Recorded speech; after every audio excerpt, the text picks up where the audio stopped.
ગણિતમાં આજથી આપણે એકમ 6 ચાલુ કરીએ છીએ. ચલો એકમ 6 નું નામ શું છે ભાઈ? શાકભાજીનું ખેતર. એમાં પહેલી જ પ્રવૃત્તિ છે આપણે સંખ્યામાં 1 ઉમેરો. આપણને 1 થી 20 સુધીની સંખ્યા આવડી ગઈ છે, ગણતરી સુધી આવડી ગઈ છે, બરાબર. ચલો હવે હું જે સંખ્યા લખાવું ને એમાં 1 ઉમેરવાનું. 18 સંખ્યા પણ લખો એટલે જોડે 2 કામ થશે. 18 માં 1 ઉમેરીશું તો 19. ચલો વેરી ગુડ ભાઈ, તને આવડે છે તું લખ 24.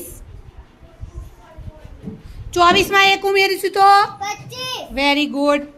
ચલો લખો 13. 13 માં 1 ઉમેરીશું તો 14. Very good. ચલો લખો 22. 22 માં 1 ઉમેરીએ તો બેટા 22 પછી હા સરસ.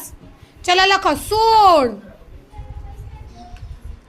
ચલો 16 માં 1 ઉમેરીએ તો 17. Very good. ચલો લખો